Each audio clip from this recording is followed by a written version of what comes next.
Hello friends, हम लोग solution पढ़ रहे हैं। बहुत ही इम्पोर्टेंट चैप्टर से है। विलयन में हम लोग देख चुके हैं कि सबसे पहले विलयन की सांद्रता को कैसे व्यक्त किया जाता है, और उसके बाद उसमें दूसरा जो पढ़े थे विलेयता, सॉल्वेबिलिटी। उसकी विलेयता किस में अधिक होती है, किस में कम होती है, किस पे डिपेंड करता है, ये सब चीज़ें देख चुके हैं। यहाँ पे जो तीसरा पार्ट है सॉल्यूशन का, वो बहुत ही इम्पोर्टेंट है। आगे चल के आप देखेंगे कि जो तीसरा पार्ट वाष्प दाब है, वेपर प्रेशर, ये आगे पूरी कोलिगेटिव प्रॉपर्टी इसी पे डिपेंड है। कोलिगेटिव प्रॉपर्टी जो विलयनों का और उसंख्य गुणधर्म है, वो किस पे निर्भर करता है, मतलब कि पूरा उपयोग इसमें वाष्प दाब का है। तो बहुत ही महत्वपूर्ण टॉपिक है ये, इसको अच्छे तरीके से आप लोग समझ लीजिए और फिर हम लोग कोलिगेटिव प्रॉपर्टी पढ़ेंगे। तो देखिए, वाष्प दाब होता क्या है, वेपर प्रेशर है क्या चीज़, इसको अच्छे से समझिए। तो वाष्प दाब की जो सिंपल सी परिभाषा है कि किसी भी द्रव का जो वाष्प दाब है, उसके द्रव अवस्था से वाष्प अवस्था में जाने की प्रवृत्ति की माप है। प्रवृत्ति की माप मतलब जैसे आप लोग देखते हैं कि अगर हम कोई भी द्रव अवस्था में जैसे पानी रख देते हैं, ठीक, तो पानी धीरे धीरे वाष्प निकलता है, वाष्प निकल के इवेपोरेट होता है और उसकी अमाउंट घटता रहता है। तो वाष्प जो बाहर निकलता है, तो बाहर निकलने से रोकने की जो प्रवृत्ति है वो किसकी होती है, एटमॉस्फेरिक प्रेशर का। एटमॉस्फेरिक प्रेशर आप लोग जानते हैं, वातावरणीय दाब नीचे की तरफ होता है और वाष्प ऊपर की तरफ निकलता है। तो जो वातावरणीय प्रेशर ग्रेविटी के कारण नीचे दाब लगता है, उसके विरुद्ध वाष्प का जो बाहर निकलता है, तो दोनों वाष्प प्रेशर एग्जर्ट करता है किस पे, विलयन की सतह पे। क्योंकि विलयन की सतह से वाष्प ऊपर निकलता है और ऊपर से वातावरणीय दाब नीचे लगता है, तो वाष्प के कारण विलयन की सतह पे एक दबाव उत्पन्न होता है, क्रिएट होता है। उसी को क्या कहते हैं, वाष्प दाब कहते हैं। ठीक है। तो वाष्प दाब जो है दो तरीके से हम लोग पढ़ेंगे। आप लोगों के जो सिलेबस में है कि द्रव द्रव विलयनों का वाष्प दाब, और दूसरा है ठोस द्रव विलयनों का वाष्प दाब। ठीक। तो हम लोग पहले देखते हैं द्रव द्रव विलयनों का वाष्प दाब का मतलब ये है कि जो विलयन है उसमें विलेय और विलायक दोनों द्रव अवस्था में है और दोनों वाष्पशील हैं। तब उस कंडीशन में जो वाष्प उस विलयन से बाहर निकल रहा है, तो वो वाष्प कितना जो है उस सतह पे विलयन के दबाव उत्पन्न कर रहा है, उसके बारे में देखेंगे हम लोग। तो यहाँ पे देखिए, अगर विलयन में दो प्रवस्थाएं हैं, दो स्टेज है, मतलब एक विलेय और विलायक दोनों द्रव अवस्था में है, तो उसके कारण जो उस पर जो दाब लग रहा है, यहाँ पे देखिए दाब के बारे में जो राउल्ट वैज्ञानिक थे, इन्होंने दाब के बारे में बताया था। और दूसरा जो है डाल्टन साहब ने, ये दोनों जो है साइंटिस्ट ने यही कैलकुलेट करके बताए थे कि जब वाष्प बाहर निकलता है तो विलयन की सतह पे दाब कितना लगेगा। तो देखिए, राउल्ट ने सबसे पहले बताया था कि अगर द्विअंगी विलयन है, मतलब द्विअंगी विलयन में मतलब विलेय और विलायक दो हैं, तो यहाँ पे जो वाष्प दाब होगा राउल्ट के हिसाब से उसके मोल अंश के समानुपाती होगा। देखिए, ये विलेय और विलायक दो हैं, तो विलेय का जो वाष्प दाब है, विलेय में जो मोल अंश है यक्स ए से प्रदर्शित करते हैं, और उसके कारण जो वाष्प निकल रहा है, जो वाष्प दाब लग रहा है विलयन पे, उसको पी ए से प्रदर्शित करते हैं। तो राउल्ट ने बताया था कि विलयन की सतह पे जो वाष्प दाब होता है वो विलेय के मोल अंश के समानुपाती होता है। तो यही यहाँ पे दिखाया गया है कि अगर P1 जो है विलेय का वाष्प दाब है, ये किसके डायरेक्टली प्रोपोर्शनल है, विलेय के मोल अंश के। मोल अंश आप लोग देखते हैं x1 से प्रदर्शित करते हैं। दूसरा इन्होंने बताया था कि जो विलायक का वाष्प दाब है वो विलायक के मोल अंश के डायरेक्टली प्रोपोर्शनल है। तो विलायक का वाष्प दाब जो है Vb से प्रदर्शित कर रहे हैं। तो यहाँ पे राउल्ट का जो लॉ था वो आप देख लिए कि अगर किसी विलयन का जो वाष्प निकल रहा है, तो वो उस वाष्प के कारण जो विलयन की सतह पे वाष्प दाब लगेगा वो किसके बराबर होगा, उसके मोल अंश के। मतलब कि विलेय और विलायक का जो मोल होगा उस मोल के डायरेक्टली क्या होगा, समानुपाती होगा। ठीक, तो यहाँ पे इस चार्ट में आप लोग देख रहे हैं कि ये अगर हम विलेय और ये विलायक, विलेय और विलायक का जो वाष्प दाब है, यहाँ पे देख रहे हैं कि ये वाष्प दाब को प्रदर्शित कर रहा है और ये मोल अंश को प्रदर्शित कर रहा है। यहाँ पे अगर हम वाष्प दाब देखेंगे, जैसे जैसे ऊपर जाएंगे वाष्प दाब बढ़ता जा रहा है। तो विलेय का वाष्प दाब P1, विलायक का वाष्प दाब P2 से प्रदर्शित कर रहे हैं। तो यहाँ विलायक का वाष्प दाब अधिक है क्योंकि ये अधिक ऊंचाई तक जा रहा है, और विलेय का वाष्प दाब कम है क्योंकि कम ऊंचाई तक जा रहा है। यहाँ पे अगर हम मोल अंश की बात करेंगे तो यहाँ पे देख रहे हैं आप लोग कि मोल अंश आप लोग मोल अंश में देख चुके हैं कि x1 प्लस x2 बराबर 0 होता है। मतलब x1 प्लस x2 बराबर 1 होता है। मतलब विलेय और विलायक दोनों का जो मोल अंश का पूर्ण मान होता है वो 1 माना गया है। ठीक है, तो यहाँ पे अगर हम देखेंगे कि ये x1 बराबर 0 है, मतलब विलेय का यहाँ पे मोल अंश 0 है। तो जैसे जैसे अगर यहाँ इधर आ रहे हैं मोल अंश का मान बढ़ता जा रहा है। यहाँ पे 1 मान लिया गया है। जब ये विलेय का 1 मानेंगे तो विलायक का 0 होगा क्योंकि टोटल दोनों का योग 1 होता है। ठीक है, तो यहाँ पे इसके मोल अंश P1 वाष्प दाब है, जब x1 होगा इसका, तो इसका वाष्प दाब P1 के बराबर होगा यहाँ पे। और फिर x2 जब हम इधर की तरफ जा रहे हैं, यहाँ पे x2 का मान 0 है। जैसे जैसे यहाँ पे जाएंगे तो x2 बराबर 1 होगा, तो x1 बराबर 0 होगा। तो विलायक का जो वाष्प दाब है अधिक होता है यहाँ पे। तो इसका वाष्प दाब, इसका वाष्प दाब, दोनों का जो टोटल वाष्प दाब है इन दोनों के P1 प्लस P2 के बराबर है।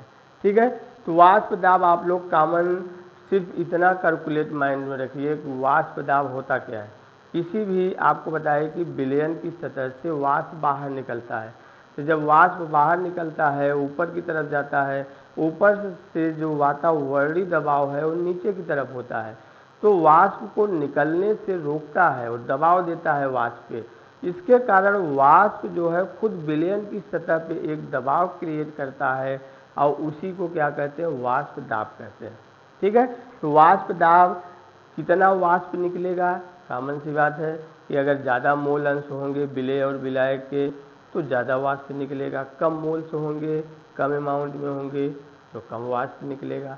आगे चल के आप लोग ये एक चीज़ और भी देखेंगे कि वाष्प का जो निकलने की प्रवृत्ति होती है उस सतह पे भी डिपेंड करती है। जैसे अगर आप एक गिलास पानी में 1 गिलास भर के पानी रख दीजिए और उतने ही अमाउंट का पानी किसी बड़े पात्र में रख दीजिए जिसका सतह अधिक हो, तो उसमें से वाष्प अधिक निकलेगा। ठीक है, तो खैर वाष्प निकलने की बात अलग है। यहाँ वाष्प दाब क्या है ये आप लोग देख लिए कि वेपर प्रेशर क्या है। वाष्प जो बाहर निकल रहा है तो वो विलयन की सतह पे एक दबाव उत्पन्न करता है और उसी दबाव को हम लोग क्या कहते हैं, वाष्प दाब। और ये किस पे निर्भर करता है, विलयन में जो विलेय और विलायक के मोल अंश का मान है उस पर डिपेंड करता है वाष्प दाब का मान।